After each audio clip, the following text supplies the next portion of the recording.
अस्सलाम वालेकुम नाज़रीन, ईरान इसराइल कॉन्फ्लिक्ट से मुतल्लिक एक्सप्रेस न्यूज़ की खसूसी ट्रांसमिशन में खुशामदीद। मेरा नाम है सैयद मुज़म्मिल और जो टर्न ऑफ इवेंट्स रहा है अब तक अगर हम उसको डिस्कस करें तो 13 जून की रात को इसराइल की तरफ से स्ट्राइक्स की जाती हैं जिसमें जो क्रूशल मिलिट्री टारगेट्स थे उनको हिट किया। इसके अलावा ये भी कहा गया कि जो न्यूक्लियर साइट्स थी मुतअद्दिद 3 से ज़्यादा, उसको इसराइल ने क्लेम किया कि हमने हिट किया है। और जहाँ तक टॉप ब्रास का ताल्लुक़ है ईरानियन मिलिट्री की, IRGC की, तो उनके जो हेड हैं, इसके अलावा चीफ़ ऑफ स्टाफ हैं और उनके जो एयर चीफ़ हैं उनको भी टारगेट किया गया। तो जो लॉस था ईरान की मिलिट्री हायरार्की का वो बहुत बड़ा रहा इसमें। उसके जवाब में हमने ये देखा कि ईरान की तरफ से भी मिसाइल लॉन्च किए गए, तेल अवीव पर गिरे। और जो आयरन डोम के हवाले से एक पॉपुलर कंसेप्शन थी कि इसको इंटरसेप्ट नहीं किया जा सकता, इससे ब्रेक थ्रू नहीं कर सकते, ईरान ने उसको भी डिस्प्रूव किया। अब सूरत हाल ये है कि ये जो दोनों तरफ से चपकलिश है ये बढ़ती जा रही है। अमेरिका की तरफ से भी ये वार्निंग दी गई कि जो अमेरिकन इंस्टॉलेशंस हैं उसको ईरान हिट ना करे, वगरना उनको कॉन्सिक्वेंसेस फेस करना पड़ेंगे। और साथ साथ ये कि ईरानियन नैरेटिव की अगर बात करें तो ईरान ये क्लेम करता है कि ऐसा पॉसिबल नहीं है कि अमेरिका की ऑथराइजेशन के बगैर इसराइल सिंगल हैंडेडली इतना बड़ा इनिशिएटिव ले लेता, क्योंकि हमें मालूम है कि जो मिलिट्री हार्डवेयर ईरान के अगेंस्ट इस्तेमाल किया जाता है तेल अवीव से, इसराइल से, चाहे वो F-35 हों या इसके अलावा जो सोफिस्टिकेटेड टेक्नोलॉजी है, मिसाइल टेक्नोलॉजी है, या इसके अलावा सैटेलाइट इमेजरी जिसका इस्तेमाल करके टारगेट्स हिट किए जाते हैं, वो सब वेस्टर्न और अमेरिकन है। इसके बावजूद अमेरिका अपने आप को डिस्टेंस कर रहा है इस जंग से और वो ये कह रहा है कि हम डायरेक्टली इसमें इन्वॉल्व नहीं हैं। कतई नज़र इस बात से कि ये सब कुछ होने से एक रोज़ पहले डोनाल्ड ट्रंप साहब ने यह कह दिया था कि मुझे लगता है कि मिडल ईस्ट एक बड़ी जंग में जा रहा है। न्यूयॉर्क टाइम्स से लेके दूसरे जो जरीदे हैं वेस्टर्न प्रेस के, वो ये क्लेम कर रहे थे कि ये जंग होने वाली है। तो एक तरफ एक्नॉलेजमेंट अपनी जगह कि एवरीबडी सॉ इट कमिंग, लेकिन इसको रोकने के लिए जो रिस्पॉन्स आया वो नज़र नहीं आ रहा। और जो वाहिद इल्ज़ाम लगता है ईरान के ऊपर इसराइल की तरफ से वो ये है कि ये प्रीएम्प्टिव स्ट्राइक है, इससे पहले कि हमें नुकसान पहुंचता हमने एक्ट किया और ईरान को न्यूक्लियर कैपेबिलिटी अटेन करने से रोकने के लिए हम ये सब कुछ कर रहे हैं।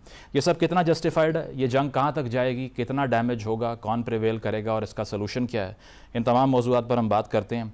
अली सरवर नकवी साहब ज्वाइन कर रहे हैं, साबिक सफ़ीर हैं। नासिर अली खान साहब मौजूद हैं, सफ़ीर हैं। Air commodore retired Khalid Chishti साहब ज्वाइन कर रहे हैं, दिफाई तजिया निगार हैं। और उस्मान शाहिद साहब स्टूडियोज़ में मौजूद हैं, माहिर हैं बैनुल-अक़वामी अमूर के। आप सभी का बहुत बहुत शुक्रिया। अली साहब आपसे आगाज़ करूँगा। सबसे पहले तो इससे पहले कि हम डैमेजेस की बात करें या ये कहें कि ये कितना आगे बढ़ सकता है कॉन्फ्लिक्ट, कितनी एस्केलेशन हो सकती है, ये जो लॉजिक है इजराइल की कि प्रीएम्प्टिव स्ट्राइक करके हमने एक फॉरेन कंट्री की सारी टॉप ब्रास को एलिमिनेट कर दिया, इसके अलावा हम वहाँ पे उनकी सॉवरेनिटी को ब्रीच करते हैं, UN के लॉज को साइड लाइन पर रख के, इसमें कितनी लेजिटिमेसी है? इस तरह तो कोई भी मुल्क कल को ये कह सकता है कि हमें किसी स्पेसिफिक कंट्री से ख़तरा है और हमने उसको टारगेट कर दिया, इंटरनेशनल बाउंड्री भी वायलेट कर दी। इस लॉजिक को आप कैसे देखते हैं? बिल्कुल सही कह रहे हैं, ये प्रीएम्प्टिव स्ट्राइक की कोई लॉजिक नहीं है। और ये आपको याद होगा कि ये भारत ने भी ये कोशिश की है कई मरतबा कि हम प्रीएम्प्टिव वो कुछ एक्शन ले। कोल्ड स्टार्ट डॉक्ट्रिन भी इसी बेसिस पे एस्टेब्लिश हुई थी, लेकिन इसका कोई बैनुल अक़वामी क़वानीन में कोई इसका स्कोप नहीं है, कोई इसकी प्रोविजन नहीं है। और ये जो इजराइल ने किया है वो एग्रेसर है और उसने एक खुद मुख्तार मुल्क, एक इंडिपेंडेंट सॉवरन मुल्क को के ऊपर बमबारी कर दी है, बिला जवाज, बिला किसी प्रोवोकेशन के, बिला किसी जस्टिफिकेशन के। तो ये एक जारहाना हरकत, एक गैर जिम्मेदाराना हरकत एक मुल्क के तरफ से, एक रियासत की तरफ से ये बिल्कुल कबूल नहीं किया जा सकता है। और बैनुल अक़वामी बरादरी भी उसकी हिमायत नहीं कर सकती है। तो ये अलग बात है कि इजराइल के बारे में बैनुल अक़वामी सतह पे मगरबी ममालिक का उसके लिए बहुत एक खास फीलिंग है। और अभी जैसे कि ब्रिटिश प्राइम मिनिस्टर बरतानिया के वज़ीर आज़म ने वो कह दिया कि वो अपने जहाज सारे उनके डिस्पोजल पर रख देंगे। तो ये जो एक डिस्क्रिमिनेटरी बिहेवियर है इंटरनेशनल कम्युनिटी का, ये चीज और उभर कर आती जा रही है सामने। लेकिन ईरान एक ऐसा मुल्क है जिसमें बड़ी रेजिलियंस है। ईरान इराक जंग 8 साल तक चली, और ये उस वक्त ये जो इनकी इनकलाबी हुकूमत थी, वो उसको 3-4 साल हुए थे पावर में आए हुए, तो बल्कि 2 या 3 साल हुए थे। तो उसके बावजूद 8 साल ईरान लड़ता रहा इराक से, हालांकि इराक की उससे सुपीरियर, उससे बेहतर फोर्स थी, लेकिन ईरान हार भी नहीं माना, टक्कर भी लेता रहा। अली साहब लेकिन ये जो मिलिट्री हायरार्की जिस तरह से मैंने बताया, 4 से 5 ऐसी पर्सनैलिटीज़, इसके अलावा एटमी साइंसदान जिसमें 6 बड़े नाम हैं, उन सब की कैजुअलिटी के बाद भी do you think that Iran is going to sustain in this war? अच्छा, यस, आई थिंक देखें, ये जो न्यूक्लियर साइंटिस्ट, मैं न्यूक्लियर इश्यूज का काफी एक्सपर्ट हूँ, जानता हूँ। मैं वियना में IAEA में पाकिस्तान का सफीर रहा हूँ 5 साल तक, so I know the whole issue very well. ये न्यूक्लियर प्रोग्राम इनका वो जो डिस्ट्रॉय नहीं हो सकता है, चाहे साइंटिस्ट मारे गए हों, और वो अफसोस की बात है, और वो उनकी शहादत हुई है, और उसमें देर लगेगी क्योंकि लोग बहुत अच्छे काम कर रहे थे, लेकिन ये प्रोग्राम इनका नहीं फेल होगा। एक दूसरे ये कि जो बाकी अस्करी क़यादत वगैरह वो भी शहीद हुई है, उसमें भी I think they can overcome it. Iran में रेजिलियंस है, ईरान में रेजिलियंस। मुझे 2 रात पहले कोई कह रहा था कि उनके पास बैलिस्टिक मिसाइल्स तो चला ही नहीं सकेंगे। अब उन्होंने तेल अवीव में, और क्या है वो बात, याम में और इजरायली शहरों में तबाही मचाई हुई है, तबाही मचाई हुई है। ठीक है, पॉइंट आ गया। सही। खालिद साहब, आपकी तरफ आऊंगा। Were you surprise by the Iranian response? क्योंकि जो आयरन डोम की हम प्रेसियन की बात करते थे कि वो 99.9% इंटरसेप्ट कर लेगा मिसाइल्स को, डिस्प्रूव हो गया। ईरान के जो रिस्पांस था, मिलिट्री रिस्पांस था, सरप्राइज किया इसने आपको?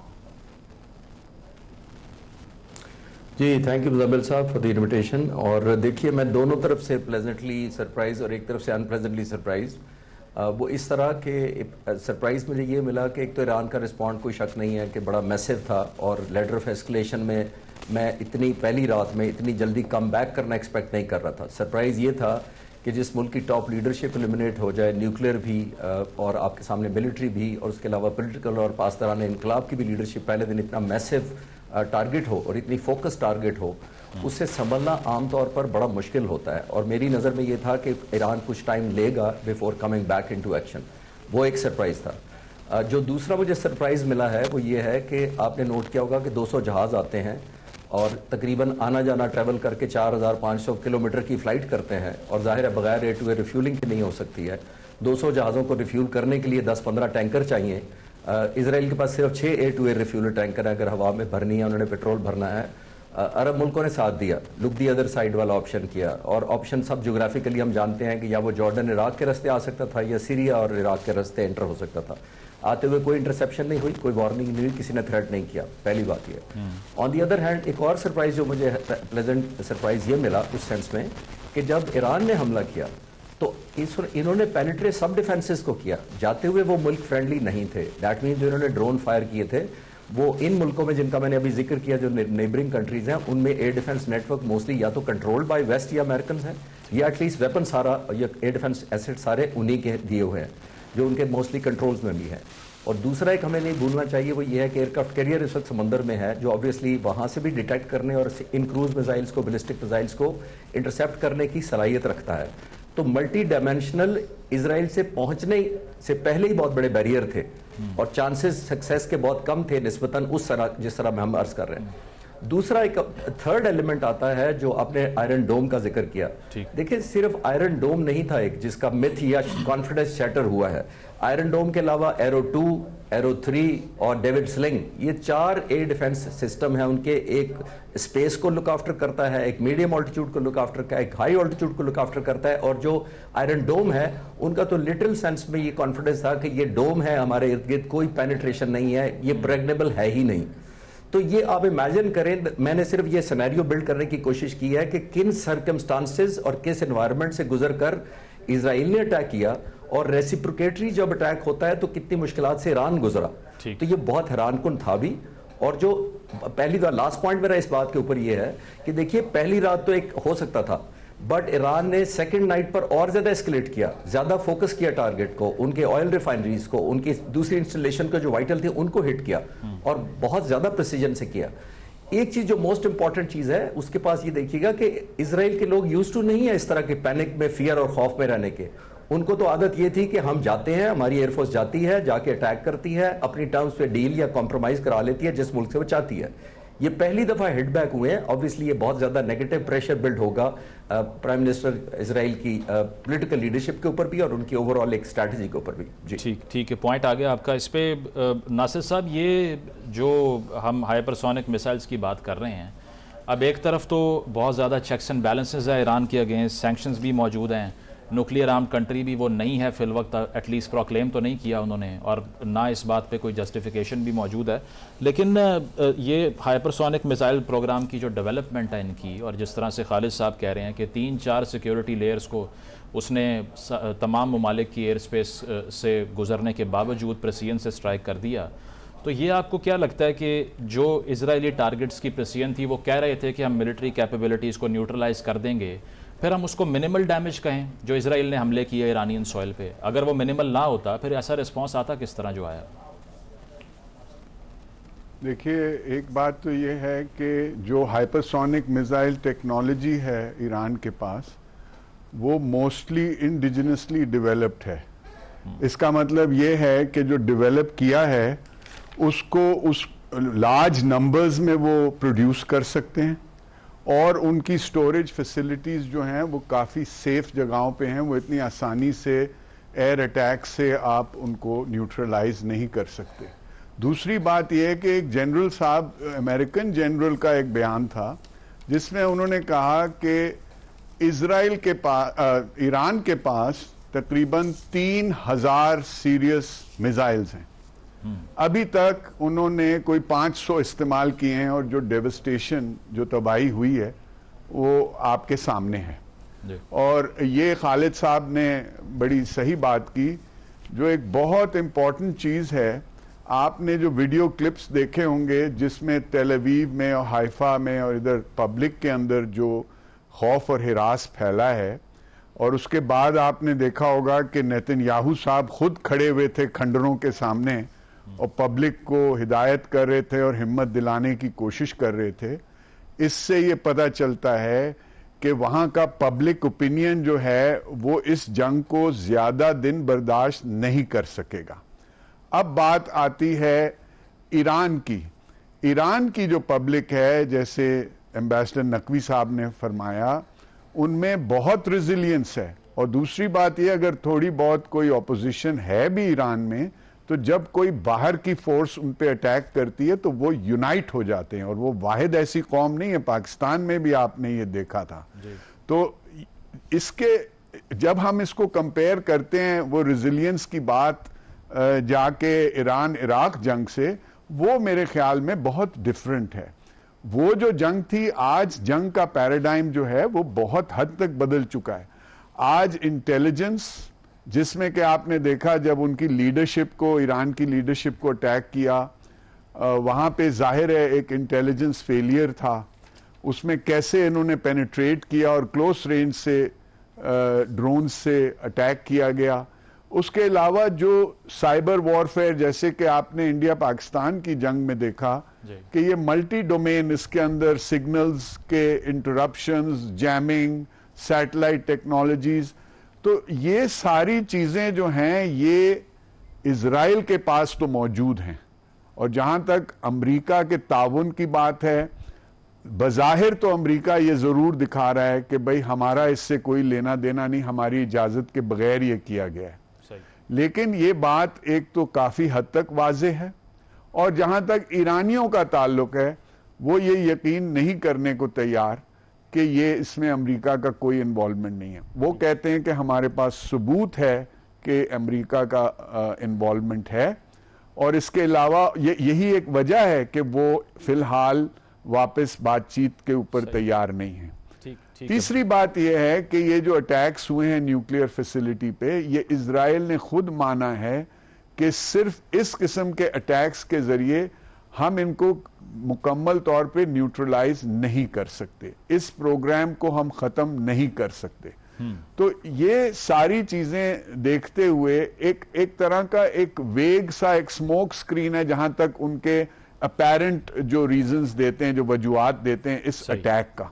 ठीक। ये बात अलग है कि जो इंटरनेशनल रूल्स हैं, जो रूल्स बेस्ड इंटरनेशनल ऑर्डर है, इसको इजराइल ना अमेरिका टोटली इसके बारे में कोई परवाह नहीं करते, चाहे वो इंटरनेशनल कोर्ट ऑफ जस्टिस हो, चाहे वो कोई जिनीवा कन्वेंशन हो, कोई चीज। आजकल ये है कि भाई जिसकी लाठी है उसकी भैंस है। बिल्कुल। तो जहां तक इनके अजाइम का ताल्लुक है, ये आप पहले से पीछे चले जाएं, आप देख सकते हैं इनका इरादा ये है कि हमारे आसपास के जितने भी मुल्क हैं जिनके हदफ में हम आ सकते हैं, एक एक करके हमने उनको इस हालत पे पहुंचाना है, इस हद तक पसपा करना है कि वो हमारे लिए किसी किस्म का थ्रेट ना रहे। सही। तो फाइनल जी फरमाएं। पॉइंट आ गया। मैंने कहा मैं इस पर आता हूं दोबारा, लेकिन जिस तरह उस्मान साहब, ये नासिर साहब भी बात कर रहे हैं, वो जॉन ऑस्टिन वाली बात याद आती है, law is the command of the sovereign. तो इंटरनेशनल लॉज की तो अब वायलेशन अपनी जगह पर, लेकिन अमेरिका का जो ये नैरेटिव है कि we are not directly involved, हमारा इसमें हमें पार्टी तस्वर ना किया जाए, do you buy that argument? हालांकि इसके बावजूद हम देख चुके हैं कि ट्रंप ने 2 रोज़ पहले इस बात को सिग्निफाई किया था कि ये हो सकता है। सारी अमेरिकन प्रेस इस बारे में लिख रही थी। तो CIA इतनी इंडिफरेंट तो नहीं हो सकती कि ये सब होने वाला है? डेफिनेटली। और डोनाल्ड ट्रंप ये स्ट्रेटेजिक एम्बिग्विटी जो है पिछले 2 महीने से हम देख रहे हैं, उनके एंड के ऊपर पूरी दुनिया में शोकेस कर रहे थे और एक परसेप्शन डेवलप कर रहे थे कि भाई मेरे और जो नेतन्याहू, बेबी नेतन्याहू के दरमियान एक गैप है। हम देखते हैं किस तरीके से होसी से उन्होंने मुआहदा किया और उसके अंदर भी कंसेंट नहीं थी इजराइल की। फिर जाके अशरा को उन्होंने जिस तरीके से हाथ में ला के वहाँ से सैंक्शन रजीम को वहाँ से अपलिफ्ट किया। और तीसरी तरफ हम देखते हैं डायरेक्ट टॉक स्टार्ट की उन्होंने, स्टीव जो उनके बड़ी हैं उनके थ्रू हमास के साथ है। तो वो सिग्नल ऐसे दे रहे थे कि मैं यहाँ से पोस्चर जो है ना अपना वो डिफरेंट कर रहा हूँ और मैं और नेतन्याहू जो है वो सिंक्रोनाइज नहीं है, इन लाइन्स के ऊपर है। और यहाँ पर स्ट्रेटेजिक मिसकैलकुलेशन हुई ईरान से। उन्हें लगा कि जो बेसिस हैं गल्फ कंट्रीज़ के अंदर, क्योंकि अभी जो बात कर रहे थे हालिशी चिश्ती साहब, वो बिल्कुल बड़ी फेयर बात है कि जब तक सेंट कॉम का डिफेंस मिसाइल सिस्टम जो है रीजन के अंदर जो डिप्लॉय है, उसकी डायरेक्ट ऑपरेशनल सपोर्ट इसे हासिल ना होती, US सप्लाइड इक्विपमेंट इनके पास ना होता और जो एडवांस इंटरसेप्टर्स लगे हुए हैं और वहाँ के ऊपर जो सेंसर्स हैं वो सपोर्ट ना करते, तो it would have been a far cry. लेकिन हम देखते हैं कि उनके पास एविडेंस की बात, अभी मैं देख रहा था वजीर खारजा उनके कह रहे हैं कि we have got substantial evidence to make this case के इसके अंदर अमेरिका की जो है इन्वॉल्वमेंट शामिल है। और मेरा भी ख्याल है नेतन्याहू इस हद तक नहीं जाते अगर उन्हें ये गारंटी ना हो। वो तो इसराइल ने खुद कह दिया ना कि एक ड्रोन बेस जो कि तेहरान के करीब से ऑपरेट कर रही थी, पहले उससे रिकॉनेसेंस किया, उसके बाद में हमने हिट किया। So that must have been around Iran, right? लेकिन 2152 किलोमीटर का पैच जो है वो रीफ्यूलिंग के बाद बगैर जो है किस तरह से हो सकता है? अभी हम देखते हैं कायर स्टार्मर ने रीफ्यूलिंग के लिए प्लेन तक भेज दिए कंटिजेंसी प्लान के तहत। तो मेरे ख्याल इट्स वेरी मच ऑब्वियस कि वेस्ट जो है इस सारे मामले के अंदर जो है वो पूरे तरीके से इन्वॉल्व है। लेवल प्लेइंग फील्ड उस तरीके से मिली नहीं है ईरान को। और जो बात की अभी एम्बेसडर साहब ने, इन्हीं का ही बनाया हुआ चार्टर है जो 1945 के बाद इस सेन वर्ल्ड ने बनाया था लिबरल इंस्टीट्यूशनलिज्म के तहत, जो गारंटी करता है कि कोई कंट्री इंटरफेरेंस नहीं करेगा मामलात के अंदर, और 51 जो है राइट टू सेल्फ डिफेंस देता है। यहाँ पे आपको समझना पड़ेगा कि 79 का जो ईरान है उसकी जो इमेजिनेशन है वेस्ट के अंदर वो बड़ी डिफरेंट बनाई गई है। वो ओरिएंटलिज्म के कॉन्टेक्स्ट में वही ट्रूप्स हैं जिसके तहत ये सारे मामले को वो पैडल करते हैं। आज हम देखते हैं इनसेंसिटिव हुआ पड़ा उनका मीडिया भी है और वो ये बात ही नहीं कर रहे कि सॉवरेनिटी ब्रीच की है एक इंडिपेंडेंट कंट्री की, और फ्रेमिंग इस तरह की जा रही है इजराइल ने अटैक किया, इतना डैमेज हो गया। तो मेरे ख्याल में बड़ी आयरॉनिक सिचुएशन है। That's what exactly we have been seeing for last 20 months. Usman साहब, ये तो मैं फॉक्स न्यूज़ पे देख रहा था कि वो रिपोर्टिंग का अंदाज ये था कि Israelis have gone through a lot in the last few years.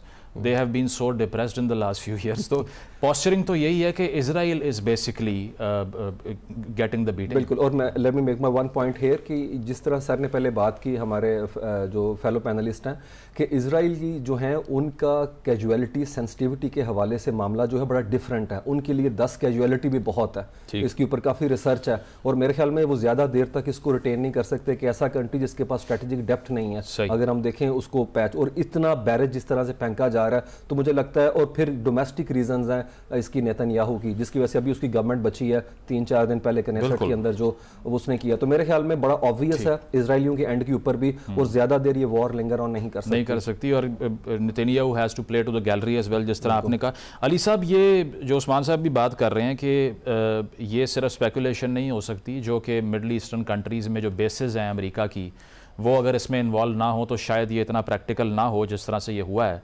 तो डोनाल्ड ट्रंप एक तरफ कह रहे हैं कि अमेरिकन फैसिलिटीज़ को अगर हिट किया तो फिर रिस्पांस के लिए तैयार रहिए, बट अगर ईरान के ख़िलाफ़ वो तमाम बेसिस इस्तेमाल हो रही हैं, do you see it coming कि ईरान फिर उस तरफ भी जाएगा या अवॉइड करेगा उसको? मैं समझता हूं कि ईरान अगर ये कंक्लूजन उसका हो जाए कि ये इन लोग सारे मुलविस हैं, तो ईरान एक्शन लेगा।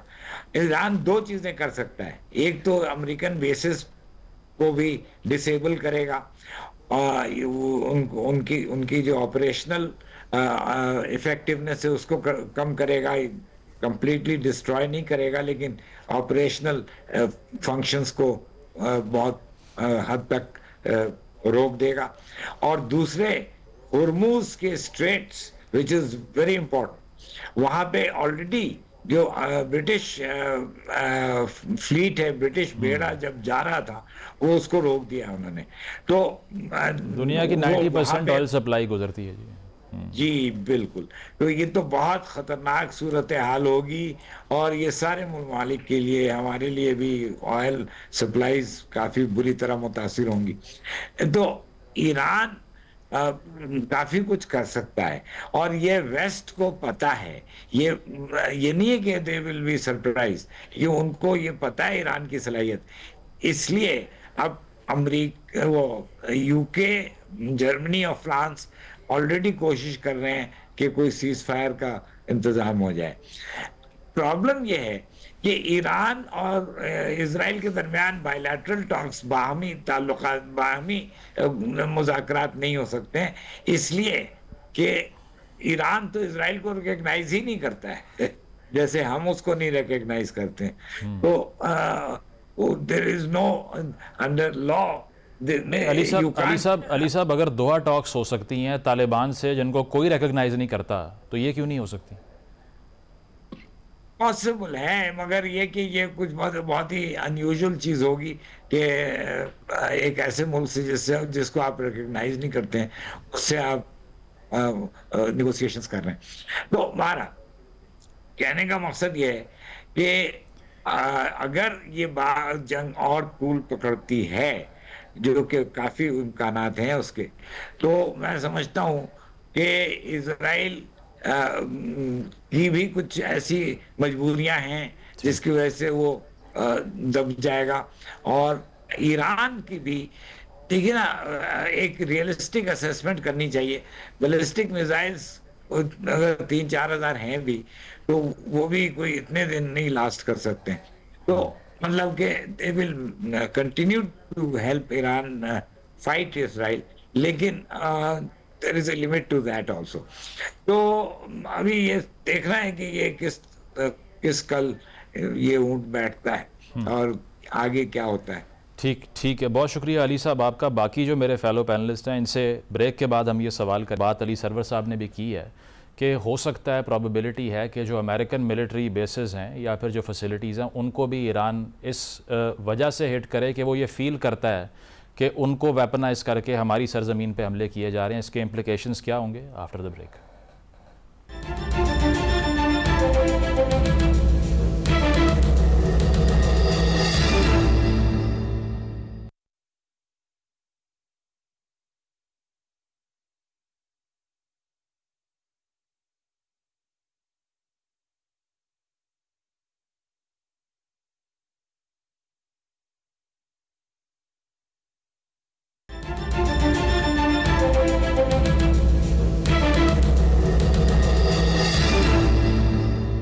वेलकम बैक नाजरीन। इजराइल ईरान कॉन्फ्लिक्ट से मुतल्लिक हमारी गुफ्तगू जारी है। खालिद साहब, आपकी तरफ आता हूँ। ये जो ब्रेक से पहले हम बात कर रहे थे कि जो अमेरिकन मिलिट्री इंस्टॉलेशंस हैं, अगर ये इस्तेमाल हो रही हैं ईरान के अगेंस्ट, तो फिर क्या ये प्रोबेबिलिटी मौजूद है कि उनको भी टारगेट किया जाए, और उसके रिस्पॉन्स में what do you think will happen? क्योंकि डोनाल्ड ट्रंप की जो टोन है, या इसके अलावा जिस तरह से वो एस्केलेशन के हवाले से वार्न करते हैं, एक तरफ ईरान कहता है कि हम ऑयल सप्लाईज़ को रोक देंगे, हम हुर्मुज़ को ब्लॉक कर देंगे, तो दुनिया के लिए तो एक शॉक वेव क्रिएट हो जाएगी। इस तरह इतना आगे जाते हुए देख रहे हैं इस कॉन्फ्लिक्ट को आप? देखिए मुज़म्मिल साहब, मेरा ख्याल नहीं है as a student of strategy के आई वुड फेवर दिस कि ईरान को ये चाहिए कि अमेरिकन इंटरेस्ट की सारी इंस्टॉलेशंस को ख़ास तौर पे अगर कोई अड्डे हैं नियर बाय उनको हिट करे। उसकी वजह ये है कि मेरा ख्याल है जो ईरान के पास इस वक्त एसेट्स हैं, जो बैचलर साहब भी कह रहे थे कि 3500 हैं या 4000 हैं, उस वक्त उसको एक ब्लेसिंग मिली हुई है कंसंट्रेशन ऑफ फोर्सेस की। कंसंट्रेशन ऑफ फोर्स वो इस तरह कर पा रहा है कि आप देखिए ईरान का जो इलाका है, जोग्राफियाई इलाका देख रहे हैं, वो 70 गुना ज्यादा है इजराइल से। तो एक look at the difference, automatic एक बहुत बड़ा एडवांटेज है कि ईरान के लिए कंसंट्रेशन ऑफ फोर्स करना अपने से 70 गुना छोटे मुल्क के लिए।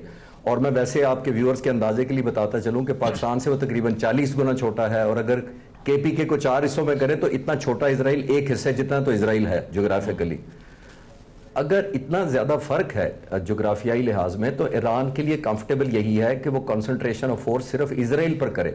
और मैं ये नहीं मान रहा कि अगर ईरान तकलीफ पहुंचा सकता है डायरेक्ट इजराइल को, तो वो अमेरिका को नहीं पहुंच रही। वो डेफिनेटली पहुंच रही है, क्योंकि ईरान फिर इतना मैस ऑफेंस अफोर्ड नहीं कर सकता, और वो डाइल्यूट हो जाएगा सारा उसका कंसंट्रेशन ऑफ फोर्स अगर वो करता है। तो मैं recommended as a strategy student of strategy नहीं रिकमेंड करता, वो बहुत ज्यादा प्राइस देनी पड़ेगी। एक बात, जहां तक उसके अलावा जैसे हॉर्मुस है या दूसरा, उसने कहा कि जी हम ब्लॉक करेंगे, सी ब्लॉकेड करेंगे, जैसे वो ब्रिटिश वेसल को उन्होंने रोका है कि वो ना जाए, ये एक्शन ठीक है इन स्टैंड लोन, लेकिन ऑफेंस लॉन्च करने के मैं नहीं फेवर समझता। और अगर किया ये तो बहुत खतरनाक होगा, ना सिर्फ खित्ते के लिए बल्कि ईरान के लिए भी बहुत ज्यादा खतरनाक हो, उसका बहुत ज्यादा प्राइस उसको देनी पड़ेगी। नहीं, इस पे खालिद साहब ये but what options you have left them with ना, ये भी तो एक इशू है। वो जिस तरह आर्ट ऑफ वॉर का भी एक कोट है बेसिकली कि always leave a passage open for your enemy. अगर आप उनकी मिलिट्री ब्रास को जाकर एक्सटर्मिनेट कर देते हैं तो फिर इंतहाई एक्शन लेने की उम्मीद तो होनी चाहिए दुनिया को। लेकिन आपने कैपेसिटी से मैच करना है ना। इंपॉर्टेंट बात यह है कि आपकी कैपेसिटी ईरान की कितनी है। आया इजराइल जितनी कैपेसिटी है तो मैं बिल्कुल रिकमेंड करता कि भाई बहुत टक्कर का आपके पास एम्यूनेशन है, वेपन्स आपकी बहुत बड़े सपोर्ट है। ये कोल्ड वॉर का जमाना होता तो मैं रिकमेंड करता, जब सोवियत यूनियन इसके ईरान के पीछे खड़ा होता तो मैं डेफिनेटली कहता कि जी करें, बिकॉज आपको सप्लाई चेन आपकी इंटैक्ट है, आपको लेटेस्ट टेक्नोलॉजी ईरान को भी आ रही है। लेकिन ऐसा नहीं है, कोई कंपैरिजन ऑफ फोर्स नहीं है। जब कंपैरिजन ना हो, फोर्स ना हो, तो आपके पास चॉइस बड़ी लिमिटेड हो जाती है। मैं तो ईरान की जो लिमिटेड चॉइसेस के विश लिस्ट एक और चीज होती है, ग्राउंड रियलिटी के साथ चलना एक और चीज होती है। विश लिस्ट तो डेफिनेटली मैं नहीं कहता कि उनको नहीं हिट करना चाहिए, but possibly can they take hit back. मैंने तो वो देखना है कि एंड गोल या एंड गेम उसका क्या होगा जब ईरान का ये सर करने के बाद आया। वो एंड ऑब्जेक्टिव क्या है उनके? एंड ऑब्जेक्टिव ये है कि जब भी नेगोशिएशन हो या सीज फायर हो, Iran should be at a very advantages position. ये ईरान की लीडरशिप का वन लाइनर मकसद होना चाहिए इस वक्त। इतनी ज्यादा पनिशमेंट दे दे वो इजराइल को कि वो डिफेंसिव हो जाए, और जब नेगोशिएशन टेबल पर आया जाए तो उसकी बड़ी एडवांटेजेस पोजीशन हो। जब आप अमेरिका को वो हिट कर देते हैं और अमेरिका हिट बैक करता है, तो डू यू फोरसी के ईरान की वो पोजीशन होगी जो अकेले इजराइल को फोकस करने से होगी? मैं इसलिए इसको फेवर नहीं कर रहा उस ऑप्शन। ठीक है, पॉइंट टेकन। नासिर साहब, ये जो बात कर रहे हैं खालिद साहब भी, अब इसमें ऑप्शंस तो बेशक उनकी स्क्वीज़ हो गई हैं, लेकिन जो पोटेंशियल है उसका भी आर्गूमेंट मौजूद है। इसके साथ साथ जो रिस्पांस है दुनिया का या स्पेसिफिकली अमेरिका का इंडिया पाकिस्तान कॉन्फ्लिक्ट के केस से, उसको अगर आप कंपेयर करें तो 2 रोज़ पहले अमेरिका ये कहता है कि हमारा कोई ताल्लुक ही नहीं है इस जंग से जो हिंदुस्तान और पाकिस्तान के दरमियान हो रही है। बट बाद में जब अलार्मिंग इंटेलिजेंस उनको तब मिलती है जब पाकिस्तान एयरक्राफ्ट गिरा देता है, राफेल्स गिरा देता है, then they are compelled to intervene. लेकिन इस केस के अंदर ये सारा कुछ होने के बावजूद कि न्यूक्लियर इंस्टॉलेशंस पे अटैक हो रहे हैं, डोनाल्ड ट्रंप के ट्वीट में जो टोन है वो यही है कि हमारा हथियार दुनिया का सबसे बेहतरीन है, हम बहुत लीगल हैं, and Israelis know how to use it. इतना डिफरेंस क्यों है टोनालिटी का? Before you answer that, there is a development as well कि तल अवीव को दोबारा अटैक कर रहा है Iran. Now you can continue. Right now. जी, जो उनकी रिलेशनशिप है इजराइल के साथ, जाहिर है उस लेवल की रिलेशनशिप तो इंडिया के साथ नहीं है। मैं ये समझता हूँ कि बेसिकली अमेरिका और इजराइल आप समझ लें एक ही मुल्क हैं।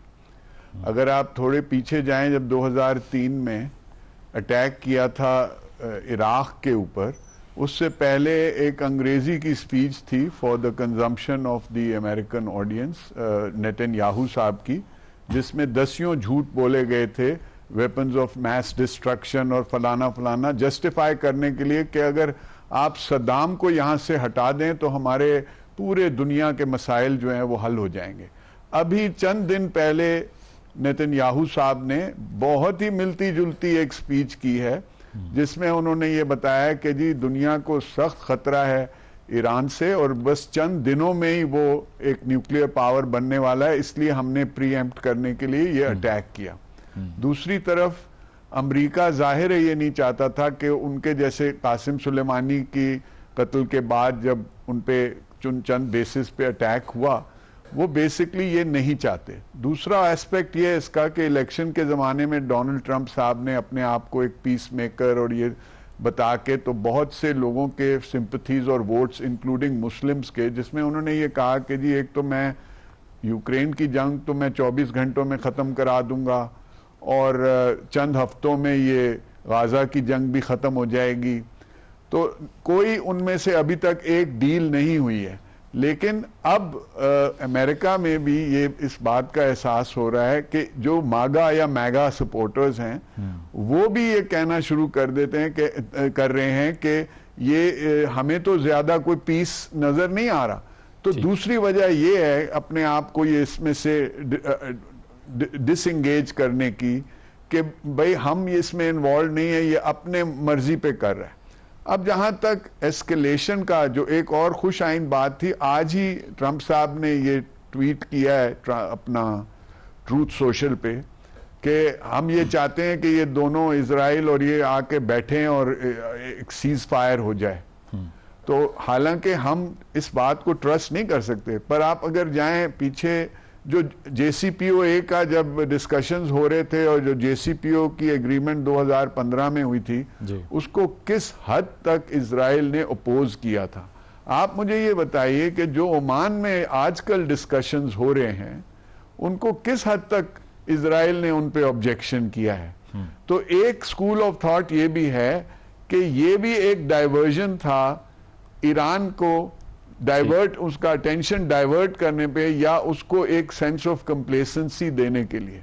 सही। अब बात आती है कि क्या ये कॉन्फ्लिक्ट एस्केलेट करेगा या नहीं करेगा। ऑलरेडी ये बात कि उन्होंने ईरान की जो ऑयल और गैस की तनसीबात हैं उन पे अटैक किया है, ये बजाते खुद एक एस्केलेशन है। और इसके जवाब में एक तो वो हिट कर सकते हैं इजराइल की रिफाइनरीज, और दूसरा ये भी मुमकिन है कि वो गल्फ कंट्रीज में एक आध और पटाखा यहां भी करें। ठीक है। और एक चीज जो कई सालों से लोगों को खदशा है वो ये कि जहां से एक बहुत बड़ा परसेंटेज तेल का बाहर जाता है, वो जो स्ट्रेट्स ऑफ हॉर्मुज हैं वो बहुत ही एक नैरो एक वाटर चैनल है, जिसमें अगर 2-4 जहाज सिंक कर दो तो वो चैनल बंद हो जाता है। अभी तक मैं ये नहीं देख रहा हूं कि कोई डिस्कशन हो रही है कि दुनिया में जो ऑयल प्राइसेस इस कॉन्फ्लिक्ट से बढ़ेंगी, वो दुनिया की इकोनॉमीज पे उसका क्या असर पड़ेगा। ठीक। अभी तो ये जंग जो है ना, ये इसकी एक शुरुआत है। सही। हाँ, ये नकवी साहब ने सही फरमाया था कि अगर 3000 मिसाइल भी हैं तो वो चंद दिन ही चलेंगे, लेकिन अगर आप ईरान को इस हद तक पुश कर दें कि जैसे आप उसको कॉर्नर कर लें, तो फिर वो क्या क्या कर सकता है ये बताना बहुत मुश्किल है। आप इसको कुछ भी कर सकते, आप इसको जंग का आगाज कह रहे हैं, और फिल वक्त वाकई जिस तरह से ये एस्केलेट हो रही है, अभी रिसेंट डेवलपमेंट नाजरीन के लिए भी यही है कि तेल अवीव में दोबारा से जो मिसाइल अटैक है ईरान ने वो किया है, and they had to take the beating, क्योंकि वो इंटरसेप्शन नहीं हो सकी जो हम बात कर रहे हैं कि वो क्लेम करते हैं। उस्मान साहब, before we come to this recent damage जो कि अभी इस वक्त हुआ है, इसमें जो इंटेलिजेंस पेनिट्रेशन है मोसाद की, CIA भी कह सकते हैं इनडायरेक्टली, कि आपको लगता है कि वो एक वल्नरेबिलिटी रही है शुरू से IRGC की या ईरानियन रेजिम की, जिसकी वजह से उनको बहुत बड़ा नुकसान उठाना पड़ता है कि जो स्पाइज हैं या मोल्स हैं वो इतने ज़्यादा हैं कि एक एक मूवमेंट को ट्रैक भी कर लेते हैं और उसके बाद में प्रेसिजन से हिट भी कर लेते हैं उसको? जी डेफिनेटली, ये शैडो वॉर जो है 2009 से उन्होंने लॉन्च की हुई है और हम देखते हैं कि उनके टॉप नॉच जो साइंटिस्ट हैं मोहसिन फ़खरीज़ादा, उन्हें जिस तरह 2020 में एलिमिनेट किया कि एक ऑटोमेटिक गन से, मशीन से, तो वो और बड़ा प्रेसिजन अटैक था। इसके अलावा भी हम देखते हैं वो असैसिनेशन जिस तरीके से करते हैं, और बल्कि पिछले साल, गुज़िश्ता साल, जो प्रेसिडेंसी का गेस्ट हाउस था जिसको अल-कुद्स, जो कि स्पेशल विंग है उसका पास दौरान इनकलाब का, उसकी सिक्योरिटी में इंतहाई प्रेसिजन आता है, ऊपर से प्रोजेक्टाइल और हिट करता है इस्माइल खानिया को है। तो मेरे ख्याल में ये तो बड़ा ऑब्वियस है। और अभी जिस तरीके की हॉरेंडस डिटेल आ रही है कि वो तेहरान के करीब से वो ड्रोन सारी स्ट्राइक वैसे की जिस तरीके से यूक्रेन ने अटैक किया था, कमोपेश उसी तरीके का, और ताकि जो सरफेस टू सरफेस मिसाइल जो स्ट्रक्चर है उसको डिसमेंटल कर दिया जाए ताकि रिटेलिएशन जो है उसको डिले किया जाए। तो और उसके अलावा अहमदी नजाद साहब की बड़ी अपना रिपोर्ट जो आई है दिसंबर के अंदर, जिसमें उन्होंने कहा कि मैंने अपने दौरे हुकूमत में पास दौरान इनकलाब के जिस विंग के हेड को कहा कि आप इस चीज़ को, इस जो ये सारे का सारा क्राफ्ट है इसका स्पाई का, इसको करें, अपना मैनेज करें, रोकें इसे, वो खुद अपना जो है कंप्रोमाइज थे, वो खुद है, ये खुद कह रहे हैं, अहमदी नजाद कह रहे हैं। और हमने देखा जिस तरीके से कि हसन नसरुल्लाह की जो है उसकी भी अपना जो आप कह लें कि जो लीकेज अपना इंफॉर्मेशन दी गई थी वो भी ईरानियन इंटेलिजेंस ने दी थी, जिसके बाद उन्हें लेबनान के अंदर न्यूट्रलाइज किया। चार साल पहले एक फ्रेंच जर्नलिस्ट जो कि खामेनेई साहब के एयरक्राफ्ट में उनके साथ फ्लाई करती रही हैं, she turned out to be a Mossad agent. बिल्कुल। और आयरॉनिक सिचुएशन ये है कि जो इंटरनेशनल रिपोर्ट आई है 2024 के अंदर, वो बताती है कि मोसाद के एजेंट्स ने ईरानियन एजेंट्स को तेहरान के अंदर ही पकड़ा, उनके साथ इन्वेस्टिगेशन की, मारा पीटा और उसकी वीडियो बनाई है। और ये पैटर्न थ्रू आउट था, लेकिन ईरानियन के एंड के ऊपर ये अटर इंटेलिजेंस, इसे स्लिपेज नहीं कह सकते, इंटेलिजेंस फेलियर उनके एंड के ऊपर है। क्या इसकी एक रीज़न ये मल्टीपल या पैरेलल हायरार्कीज़ हैं फौज की, क्योंकि IRGC और ईरानियन मिलिट्री सेपरेटली ऑपरेट करती है, इसीलिए आपको लगता है कि वल्नरेबिलिटी है इतनी? मैं इस हवाले से मेरे खालिद चिश्ती साहब बेहतर बता सकते हैं, लेकिन हाँ, इस पैरेलल फोर्स का होना और जिस तरीके से जिस लेवल की मुझे लगता है पेनिट्रेशन और इन्फिल्ट्रेशन है मोसाद की यहाँ के ऊपर, मतलब ये मेरे जाइगेंटिक किस्म का मंसूबा। लेकिन दूसरे एंड पे हम ये भी नाजरीन को बता दें, that's what exactly Iranians have been doing in Israel है। इसराइल के अंदर भी शिन बैत जो उनकी इंटरनल इंटेलिजेंस एजेंसी है, उसने बताया 2024 के अंदर अनप्रेसिडेंटेड जो है ना रिकॉर्ड है कि जिसके अंदर इजरायली जो है कंप्रोमाइज हो गए। और उसकी रीज़न उन्होंने बताई, जितने लोग पकड़े गए, उन्होंने कहा अगर आप कतर के लिए काम कर सकते हैं हमास को प्रॉप अप करने के लिए, तो हम ईरान के लिए क्यों काम नहीं कर सकते। $500 और सारी रिक्रूटमेंट सोशल मीडिया के थ्रू वहाँ के ऊपर की गई। और ज़्यादातर वो लोग थे जो नए नए आए थे इसराइली होने के लिए, क्योंकि ज्यूस आपको पता है क्रॉस द ग्लोब वहाँ के ऊपर ट्रैवल करते हैं, तो जिनकी उस तरीके से कोहिजन नहीं थी सोसाइटी के अंदर है। तो दोनों साइड की, लेकिन मोसाद जो है नो डाउट। ठीक है, इस पे यकीनन जो वीकनेसेस हैं ईरान की वो अपनी जगह, लेकिन ये जो न्यूक्लियर मुआहदे की बात हो रही है JCPOA की, और जो इल्ज़ाम है एनरिचमेंट का, इसको हम डिस्कस करेंगे। हेडलाइंस की ब्रेक की तरफ जाते हैं। See you after the break.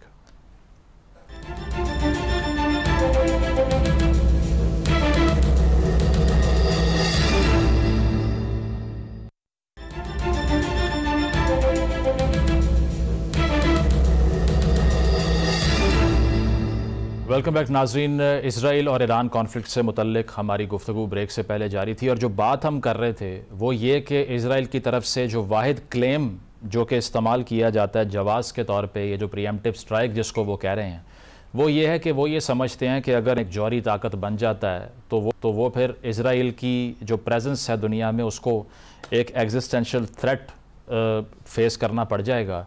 तो ये खालिद साहब जो आर्ग्यूमेंट है, अब अगर JCPOA की बात करें जो पहले नाज़िर साहब भी बात कर रहे थे ब्रेक से पहले, अब उसमें अग्री होता है कि 3.7% से ज़्यादा आपने एनरिचमेंट नहीं करनी।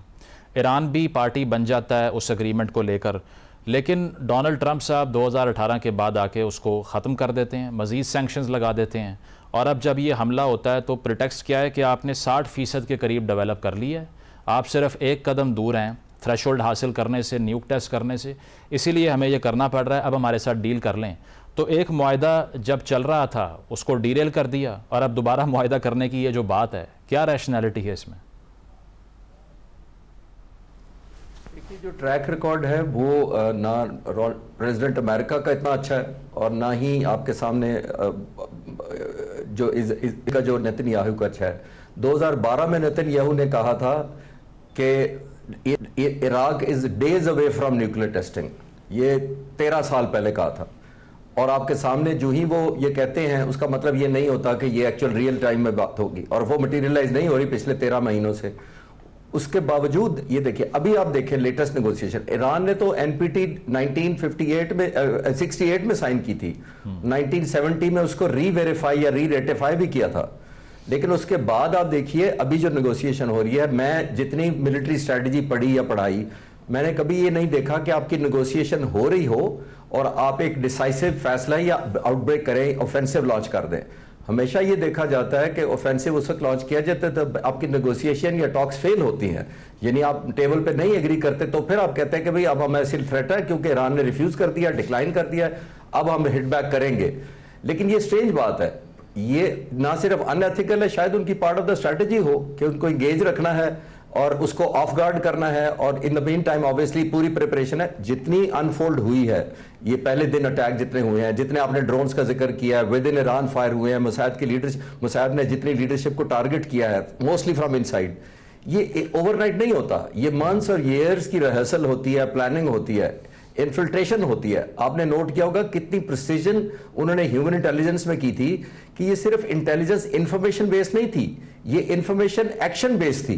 दैट मींस एक इंफॉर्मेशन होती है कि मैं आपकी रिपोर्ट करूं कि आप वहां बैठे हैं, और एक होती है कि अगर हुक्म दिया जाए तो मैं उस शख्स को मार भी दूं और 100% एक्यूरेसी से मारूं।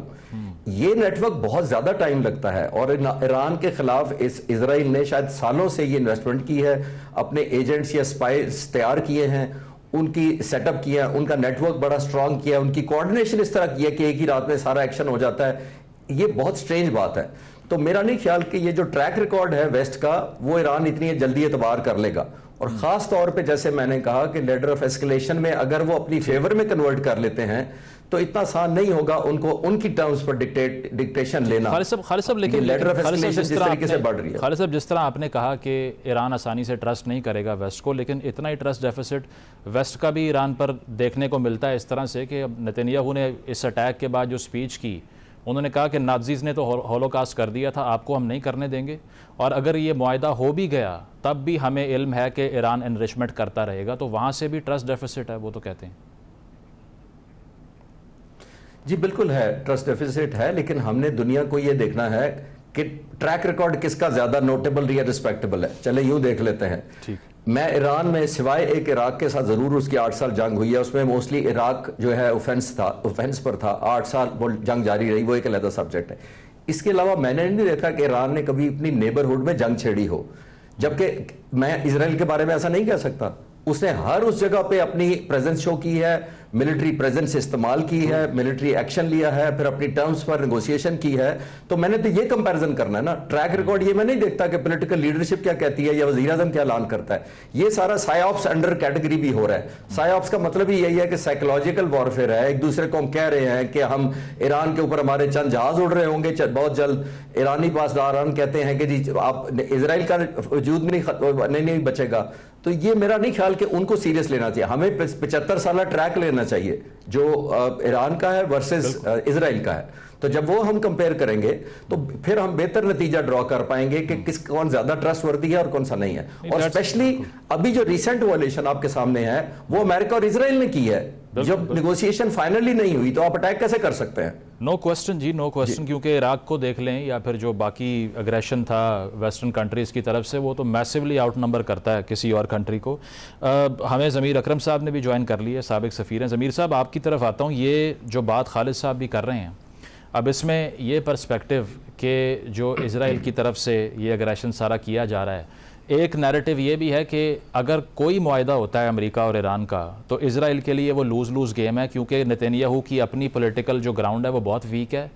उसने अपनी लोकल ऑडियंसेस को खुश करने के लिए ईरान की तरह का एक एंटिटी उसको चाहिए जिससे वो बार बार वोट भी हासिल करें, जिस तरह मोदी ने इंडिया में कर रखा है कि अगर वो ये विलन पेंट नहीं करेंगे तो फिर वो जो उनकी वीक पॉलिटिकल ग्राउंड है वो मज़ीद कमज़ोर हो जाएगी। तो इसीलिए मुआहदा उनके हक़ में है ही नहीं। आप अग्री करते हैं इससे? जी, आप बिल्कुल बजा फरमा रहे हैं, मैं फुली आपसे एग्री करता हूँ। हमने देखना है कि इजराइल के मकसद क्या है, उनके जो क्या ऑब्जेक्टिव्स हैं इस जंग में।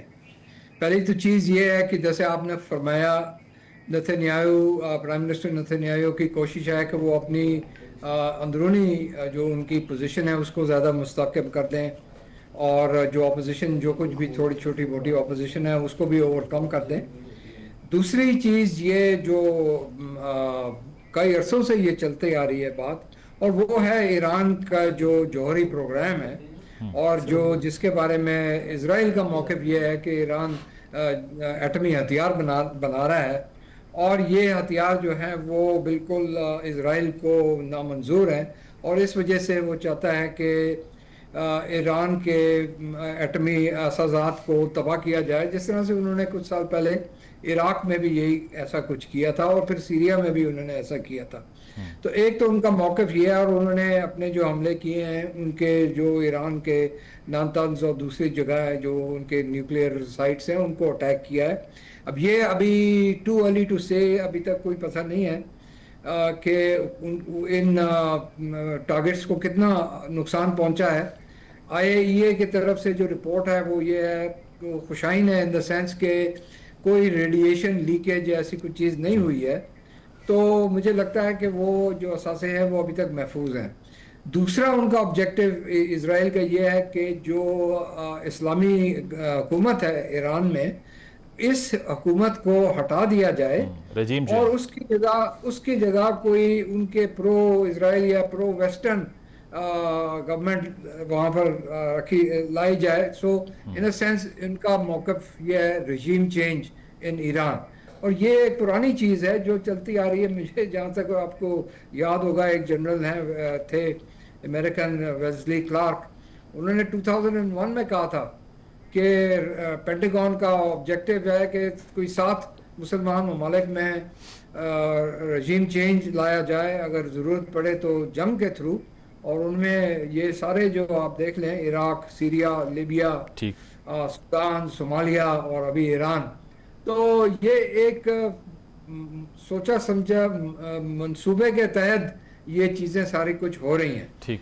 जहाँ तक ट्रंप और ईरान के US ट्रंप एडमिनिस्ट्रेशन और ईरान के दरमियान जो मुज़ाकरात हो रही थी, उसमें भी ये है कि जिस तरह से जो अमेरिका इस मुज़ाकरात में जो ये चीज़ें चाह रहे थे, वो ईरान के लिए तो नामुमकिन है उन्हें एक्सेप्ट करना। तो इन एनी केस, ठीक है, नेतन्याहू के नज़रिए में अगर कोई इसमें से समझौता निकल आता, वो उसको बिल्कुल नामंजूर था, और उसने मेरा ख्याल है प्रीएम्प्ट किया है इस अटैक करने से, और वो सारा जो डायलॉग जो प्रोसेस है वो सारा डिरेल हो गया। मतलब आप समझते हैं कि मुआहदे में रोड ब्लॉक क्रिएट करने के लिए ये सब कुछ हुआ है? नासिर साहब, आप डिरेल करना, रोड ब्लॉक तो छोटी चीज है, उसको पूरी तरह से डिरेल कर दी। लेकिन अब ईरान ने कल, आज ही बल्कि मुज़ाकरात शुरू होने थे, सही, तो ईरान ने तो साफ इनकार कर दिया कि हम मुज़ाकरात नहीं करेंगे। मौक़िफ़ आ गया आपका। नासिर साहब, ये जो बात कर रहे हैं ज़मीर साहब भी, 5 राउंड्स हो चुके थे डिस्कशंस के, और ईरान का मौक़िफ़ यही था कि जितनी सैंक्शंस हम हटवाना चाह रहे हैं उस पर वो अगर नहीं करेंगे तो हम उनकी बात क्यों मान लें। तो आपको लगता है कि यकतरफ़ा प्रेशराइज़ किया जा रहा था कि आप सिर्फ एनरिचमेंट बंद कर दें, चाहे वो पीसफुल पर्पज़ के लिए भी क्यों ना हो, उसको भी बंद कर दें, लेकिन आगे से जो सैंक्शन हमने रिमूव करनी थी उतने एग्रीमेंट शो ही नहीं किए गए, इसीलिए ईरान अभी तक जो है वो मुत्तफ़िक नहीं हुआ इस मुआहदे से? देखिए, पहली बात तो ये वाज़ेह है कि ईरान बातचीत करने के लिए तैयार है। अब जिस किस्म की भी शर्तें वो लगाएं अमेरिकन, उसके बावजूद अगर सेकंड राउंड हो रहा है, थर्ड राउंड हो रहा है, तो कुछ ना कुछ उम्मीद है कि इसमें से कुछ चीज़ निकलेगी। अब पीछे जाइए 2015 की तरफ, जब ये JCPOA हुआ था। अगर इजराइल ये कहता है कि हम उन्हें ट्रस्ट नहीं करते, तो सबसे पहली बात तो ये है कि उन्होंने अपने आप को इंस्पेक्शंस के लिए खोला था, और रेगुलर इंस्पेक्शंस थे। ये चीज़ अमेरिकन प्रेसिडेंट जब आए, उन्होंने यूनिलैटरली इसको कैंसिल कर दिया, इस एग्रीमेंट को। हालांकि इसमें यूरोप के मुल्क इन्वॉल्व थे, इसमें रूस इन्वॉल्व था, ये गारंटर्स के तौर पे थे। तो एक इस इलाके में, एक रीजन में एक ठंडा सांस लोगों ने लिया था कि शायद ये इशू जो है ये रिजॉल्व हो जाए। दूसरी बात ये है कि 1960 में जिस मुल्क ने, डेविड बेन गुरियन ने इनका न्यूक्लियर प्रोग्राम शुरू किया, उसके बाद 3 इंस्पेक्शंस हुए जो अमेरिकन्स आए ये देखने के लिए कि ये कोई हथियार तो नहीं बना रहे जी। आपको हैरानगी होगी कि उसके चंद सालों बाद इन्होंने साउथ अफ्रीका के कोस्ट के ऊपर एक न्यूक्लियर टेस्ट भी किया। उस जमाने में अपार्थाइड रिजीम होती थी जिसके साथ इनकी काफी दोस्ती थी जी। पता ये चला कि जब वो इंस्पेक्शन के लिए आते थे तो इन्होंने कुछ एलिवेटर्स के सामने एक फॉल्स दीवारें बनाई हुई थी, उसके पीछे ये अपना वेपन्स प्रोग्राम कर रहे थे। और ये इतने इनोसेंट थे अमेरिकन के वो आते थे, वो 3 साल तक इंस्पेक्शन करते रहे, उनको नहीं पता चला। तो कहने का मतलब ये है, ये वो बातें कर रही है वो स्टेट जिसको इंटरनेशनल रूल्स बेस्ड ऑर्डर की कोई रिस्पेक्ट नहीं है, जो इंटरनेशनल कोर्ट ऑफ जस्टिस को वो नहीं करती, और वो खुद एक न्यूक्लियर पावर है। तो जहां तक ईरान का ताल्लुक है, ईरान बातचीत करने के लिए तैयार है, ईरान इंस्पेक्शन कराने के लिए तैयार है, और ईरान, चाइना ने एक ईरान को ये भी कंपेल किया था कि आप अब सऊदी अरेबिया से बातचीत करना शुरू करें जी। तो ईरान इसमें एक विलन नहीं है। अलबत्ता ये जरूर है कि जो वेस्टर्न पावर्स हैं, कोई भी मुल्क अगर उनकी बात मानने को तैयार ना हो तो वो उनके निशाने पे होता है, चाहे वो 10 साल रहे, 20 साल रहे। आप क्यूबा को देख लें, अभी तक क्यूबा के पीछे क्यों पड़े हुए? सिर्फ इस वजह से कि वो इनकी बात मानने को तैयार नहीं। तो जहां तक ईरान के ताल्लुक है, इस वक्त भी वो बात करने को तैयार है, लेकिन इन हालात में तो नहीं हो सकता। बिल्कुल, जो डोनाल्ड ट्रंप साहब का आया है स्टेटमेंट आज के भी मैं सीज फायर कराना चाहता हूं, मुझे उम्मीद है कि उसमें कोई सदाकत हो, और चाहे वो बात थोड़ी सी आगे निकले। अगर इजराइल इस पे राजी हो जाता है तो आई एम श्योर के ईरानियंस जो हैं वो वापस ओमान में आने को तैयार। ठीक है, मतलब आप कह रहे हैं कि ईरान जो है वो कंपेल करेगा कि ये आर्गुमेंट हो जाए, लेकिन जो अग्रेशन है वो इसको डीरेल कर रहा है। उस्मान साहब, ये इंटरनेशनल सिस्टम को आप भी करीब से देखते हैं, और इसमें जो क्लेम था वो ऑब्वियसली जो इंटरनेशनल ऑर्गेनाइजेशंस या गवर्नमेंट्स होती हैं, सो टू स्पीक, वो कमज़ोर को प्रोटेक्ट करने के लिए ही होती है ना बेसिकली। लेकिन अगर ये करंट एक्सपीरियंसेस, चाहे वो यूक्रेन वाला हो या इंडिया पाकिस्तान में इंडिया का अग्रेशन हो या इस केस में इजरायली अग्रेशन हो, साबित तो यही हो रहा है कि international system is a self help system. अपने आप को आपने खुद बचाना है, हम कोई एक्शन नहीं लेंगे। चाहे पहलगाम का अटैक हो या फिर इराक वाला अगर आप केस देख लें कि हमने सिर्फ ये कह दिया कि WMDs यहाँ पड़े हुए हैं और उससे हमें लेजिटिमेसी मिल गई कि हम 5 लाख लोगों को आके मार दें और बाद में अपोलोजाइज़ कर दें। और यहाँ पर भी यही है कि 20 साल से ये कहा जा रहा है कि एक स्टेप दूर रह गए हैं, एक स्टेप दूर रह गए हैं न्यू क्रिएट करने से, और इसी बुनियाद पे हमले कर दें। कोई चेक्स एंड बैलेंसेस नहीं है इंटरनेशनल सिस्टम में। क्या चेंजेस हैं? कुछ भी नहीं है मेरे ख्याल में। ये लिबरल इंस्टीट्यूशनलिज्म जो है ये इट्स ए शैम नैरेटिव। अब अगर हम अब देखते हैं, पूरी दुनिया में देखते हैं जिस तरीके से हो रहा है, अब पुतिन जो है वहाँ पे बात हो रही है कि वो सालसी का रोल प्ले करना चाहते हैं। चेक करें, जो एग्रेसर हैं वही बैठे हुए सलामती कौंसिल के अंदर, और यही यूनाइटेड नेशन का चार्टर था। जो लिखने वाले जो हैं वो सारे किसी न किसी मामले के अंदर फरीक हैं इस वक्त, और चार्टर सिर्फ उन्हीं की प्राइमेसी, उन्हीं के इंटरेस्ट को प्रोटेक्ट करता है। ये आज भी ट्रैम्पल करता है उन एस्पायरेशंस को जो छोटे कंट्रीज की हैं। हम देखते हैं ईरान ने दूसरे ही दिन यूनाइटेड नेशन की सिक्योरिटी काउंसिल का इजलास कॉल किया, और कल IAEA का वियना के अंदर जो इजलास हो रहा है वो भी ईरानियन रिक्वेस्ट के ऊपर हो रहा है। उसमें लॉबिंग की गई है, रशिया की तरफ से है। लेकिन मैं आपको यकीन दिलाता हूं कि किसी सूरत के अंदर जो इसमें से कुछ सब्सटेंस नहीं, कुछ निकलेगा नहीं। उसकी रीजन ये है, इजराइल को पता है कि वीटो जो है हमारा वहां के ऊपर है। तकरीबन 43 टाइम्स वीटो कर चुके हैं 1953 से लेके till this very day America. तो मेरे ख्याल में ये जो एक अपना चीज़ है ये बड़ी it is quite frustrating to be seeing them committing war crimes, और आप कुछ नहीं कर सकते। They don't even get a slap on their hand. तो मेरे ख्याल में ये चीज़ है ऑब्वियस हो चुकी हुई है कि ये सिस्टम जो है you are on your own है, सेल्फ हेल्प सिस्टम है और इंटरनेशनल सिस्टम जो है वो अनार्किक है। और मेरे ख्याल में ये अच्छा मैसेज नहीं भेजा जा रहा कि आप अपनी मिलिट्री हार्डवेयर या हार्ड पावर के ऊपर काम करें। मेरे ख्याल में इस वक्त सबसे ज्यादा जो बंदा पुरसुकून है वो किम जोंग उन होगा जो बैठा हुआ वहां पे प्योंगयांग के अंदर है। उसकी पॉलिसी ठीक थी, लेकिन ये पाथवे जो है लॉन्गर टर्म के लिए ये तो फिर डेंजरस है, बिकॉज ये वही एरा लगता है देखने में जो कि ट्रीटी ऑफ वर्साई के फेलियर के बाद अमेरिका उससे बाहर निकल आता है और कहता है कि जो जिसने करना है वो करे, हमारा कोई ताल्लुक नहीं है। उसके रिजल्ट में दूसरी जंग अजीम हो जाती है। तो अगर हम तमाम स्टेट्स को ये मैसेज दे रहे हैं कि जितना आपका मसला है उतनी लड़ाई कर लें, अदरवाइज हम आपको नहीं बचाएंगे, this would lead to a disaster. Definitely मेरे ख्याल में ये तो क्वाइट ऑब्वियस हो गया है। 100 साल पहले यही पैटर्न था जो आपने बात की इंटर वॉर पीरियड के अंदर है।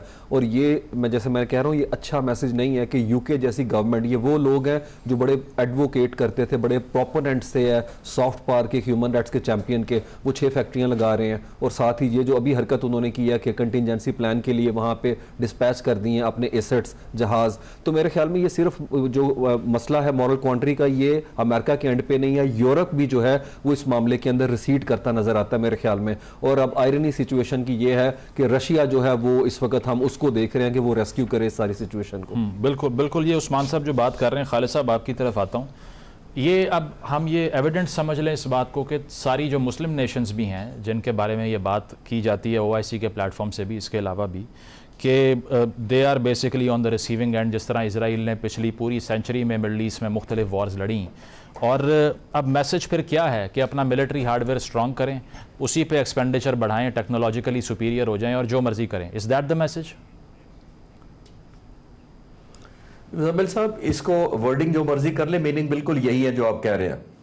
उसकी वजह यह है कि आप खुद नोट करें कि बुनियादी तौर पर जब आप सॉवरेन नहीं रहते या आपका अपनी सेल्फ रिस्पेक्ट नहीं मेंटेन कर पाते, तो दुनिया आपकी सेल्फ रिस्पेक्ट नहीं करती, आपकी रिस्पेक्ट नहीं करती। आपने देखा होगा कि ट्रेडिशनली पाकिस्तान इंडिया का कॉन्फ्लिक्ट देख लें, क्या हुआ था, किसी ने हमारा साथ नहीं दिया था।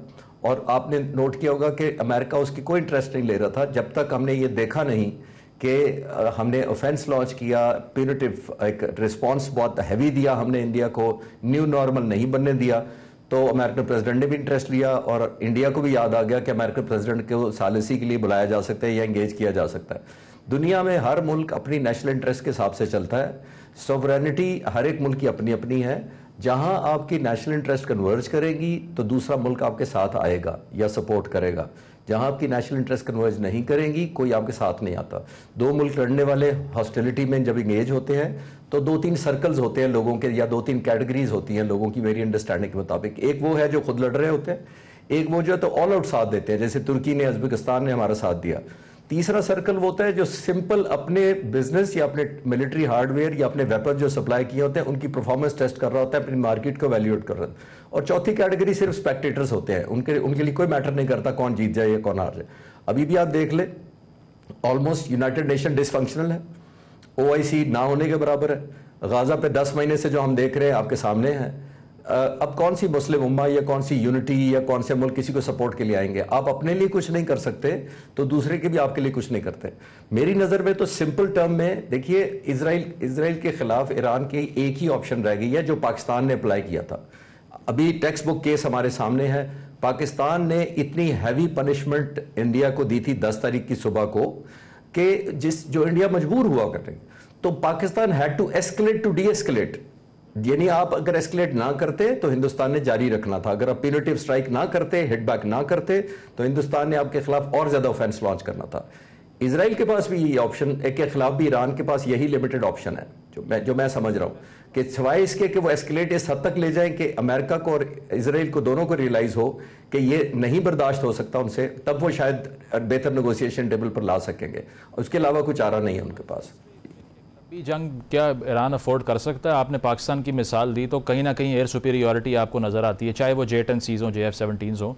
उनके पास तो सुखोईज हैं, मिग्स हैं, और वो हमें पता है आउटडेटेड टेक्नोलॉजी है। तो ईरान लंबी जंग फिर अफोर्ड कर सकता है अकॉर्डिंग टू यू? ईरान के पास F-14 है, टॉम कैट जो अमेरिकन जहाज है, और उसके पास फैंटम F-4 है, वो भी इंसिडेंटली अमेरिकन जहाज है, जिसके स्पेयर पार्ट शाह ईरान के ज़माने का ये जहाज है और उसके स्पेयर पार्ट उस वक्त से बंद है। उनके पास बाकी सिग्निफिकेंट जहाज इतना कोई नहीं है, मुश्किल से वो फ्लीट मेंटेन कर रहे हैं। मैं तो सिर्फ ये अर्ज कर रहा था कि जो आपके पास कार्ड हैं उनकी बात कर रहे हैं। अल्लाह का शुक्र है पाकिस्तान एयरफोर्स या आर्म फोर्सेस के पास कैपेसिटी थी, और पर्टिकुलरली पाक फिजाइया के पास इस हद तक डिटरेंस, एक्शनेबल डिटरेंस थी जो उन्होंने मैनिफेस्ट की, जो वॉर टर्मिनेशन में हमारी हेल्प हुई।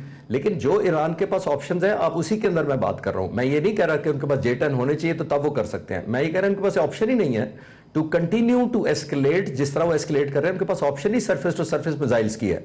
और उन्होंने सबसे बड़ा जो अचीवमेंट किया है पिछले 4 दिनों में, उन्होंने वो मिथ तोड़ दी है इजराइल की, जो इम्प्रेग्नेबल वाला एलिमेंट था पूरी दुनिया में। एक उन्होंने अपना एक बनाया हुआ था ना, एक इंप्रेशन बनाने में वो कामयाब हो चुके थे कि हमारे एयर डिफेंस को तो कोई अनटचेबल है, वो उन्होंने तोड़ दिया है। अब ये once you have penetrated into Israeli airspace and created a scare, अब इजरायली पॉपुलेशन आप नोट करें, तीसरे चौथे दिन के बाद मेरा नहीं ख्याल वो इतना प्रेशर सस्टेन कर सकेगी अगर ईरान की तरफ से इतनी मैसिव रिटेलिएशन जारी रहती है। जो ऑप्शंस हैं उन्हीं के अंदर की मैं बात कर रहा हूँ। यहाँ पर जो आगे सॉल्यूशंस हो सकते हैं या डी एस्केलेशन किस तरह से हो सकती है, या किस मुल्क को मीडिएशन में किरदार अदा करना चाहिए, इन तमाम सॉल्यूशंस पर हम बात करेंगे। एक ब्रेक शामिल है, ब्रेक के बाद वापस आते हैं। Stay with us.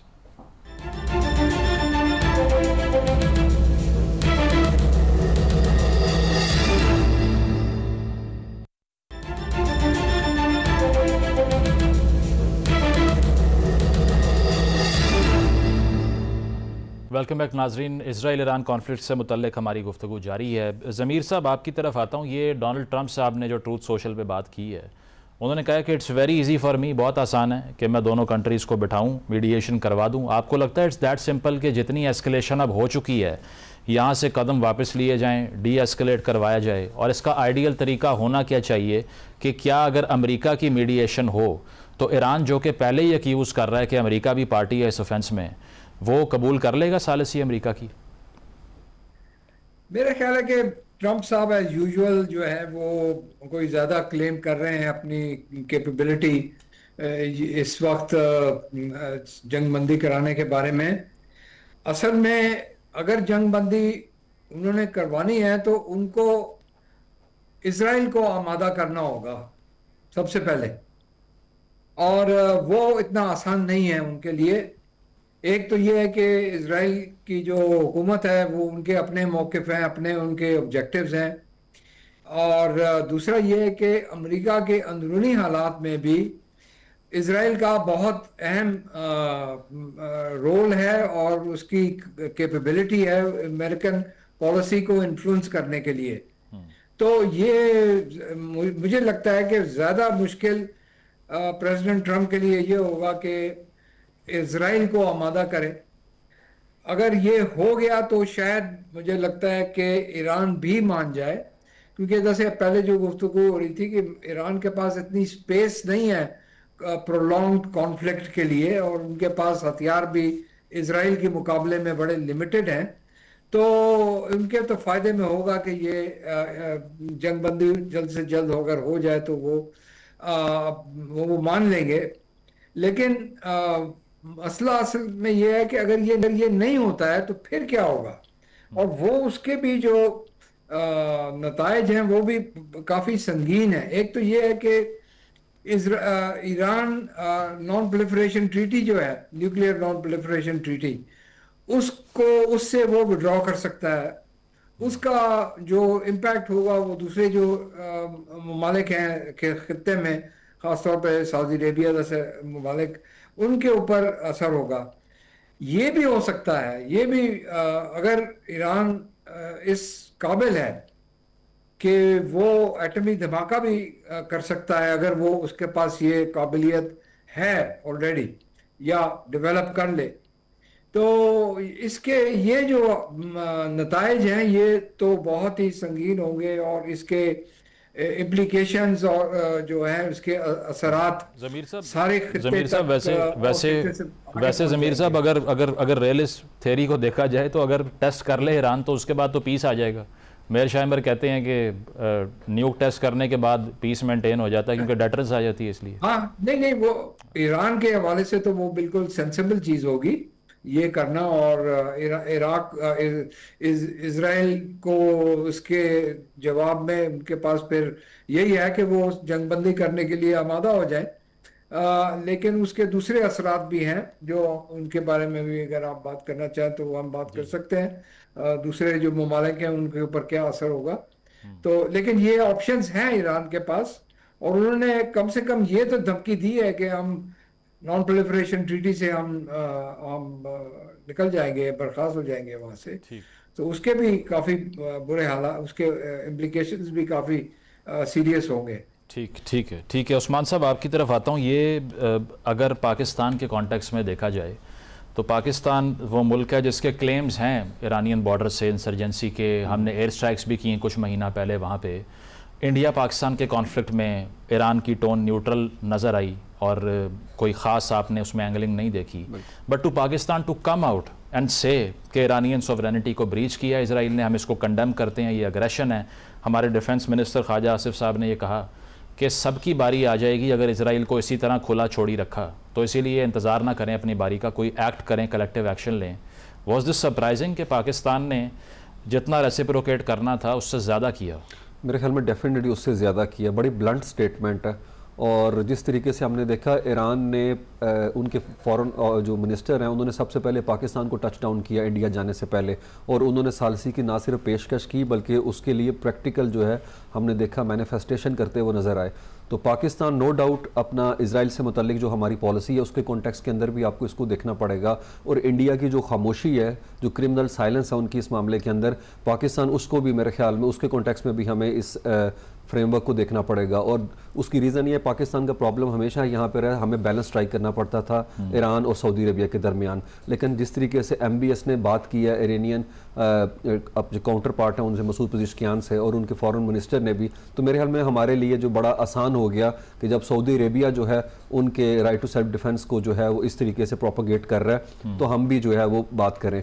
और मेरे ख्याल में बड़ी प्रैक्टिकल बात है, इसमें कोई शक नहीं है कि जो उन्होंने बात की पिछले 20 सालों में हमने देखा 6 कंट्री हमने गिरते हुए देखे, और ये वही WMD थे जिसके लिए नेतन्याहू ने एक नैरेटिव शेप किया जिसके अंदर अमेरिकन एडमिनिस्ट्रेशन हमने नज़र आई, और उन्होंने 12 लाख बंदे फॉल ऑफ बगदाद के अंदर कर दिए जबकि they had got nothing to do with 9/11। और अभी भी जेफरी सेक्स समझते हैं, रॉबर्ट पेक जो टॉप नॉच उनके स्कॉलर हैं वो, और ये जॉन मीरशाइमर समझते हैं कि ये ख्वाब है नेतन्याहू का कि अमेरिका को ईरान के सामने खड़ा करते।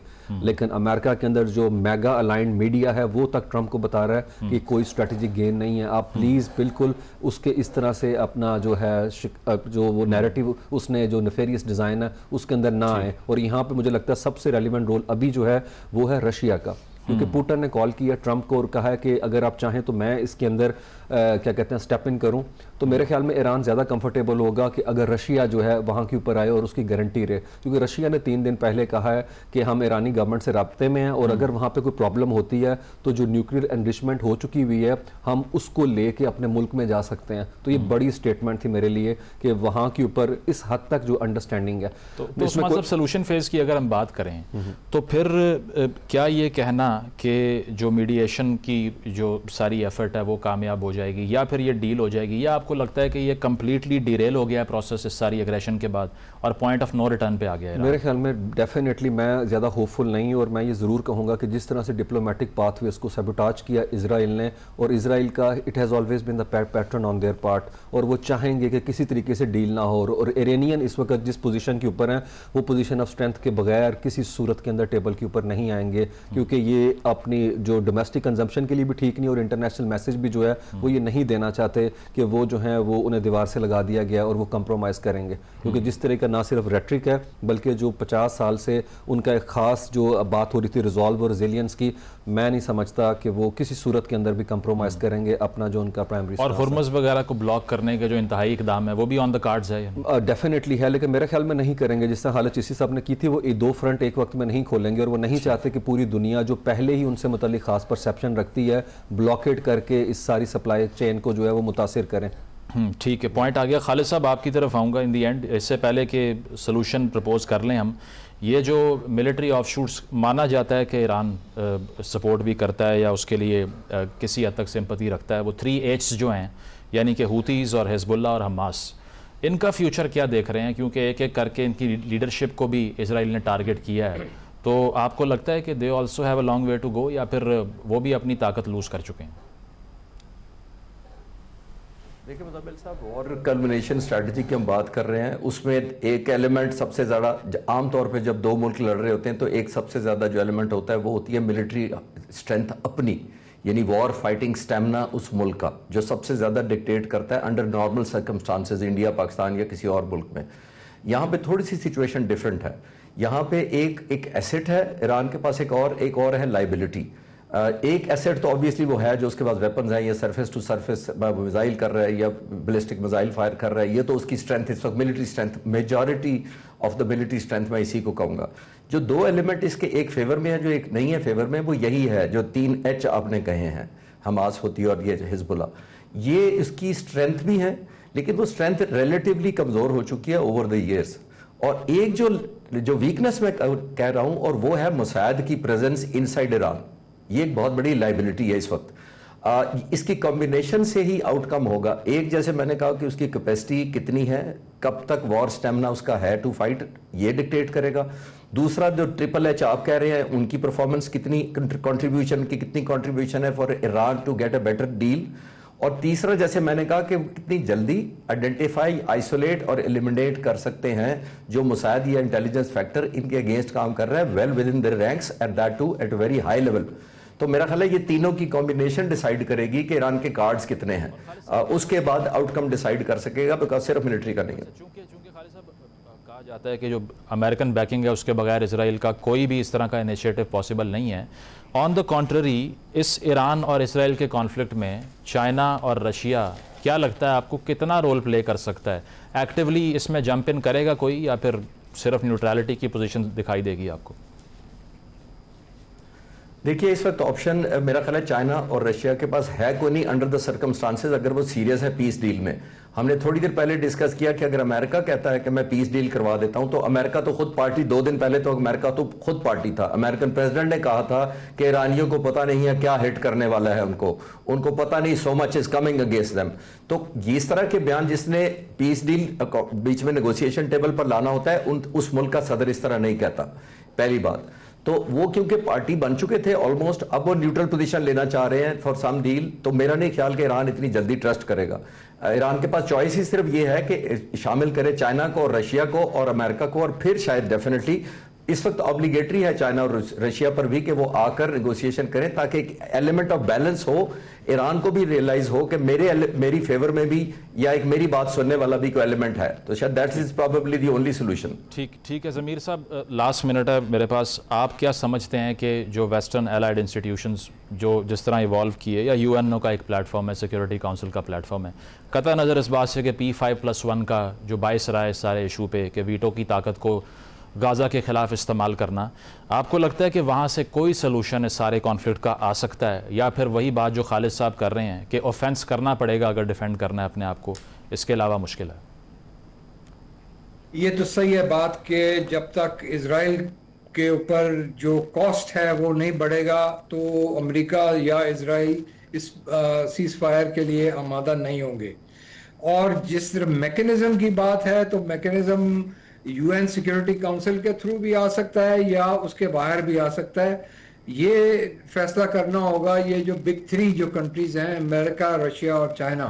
तो रशिया और चाइना तो तैयार हैं, वो जैसे पहले भी बात हुई, लेकिन अगर अमेरिका सीरियस है और अमेरिका चाहता है कि इस जंगबंदी हो, तो वो करवा सकता है, लेकिन उसको, जैसे मैंने पहले अर्ज किया, इजराइल पर दबाव डालना पड़ेगा ये जंगबंदी करवाने के लिए।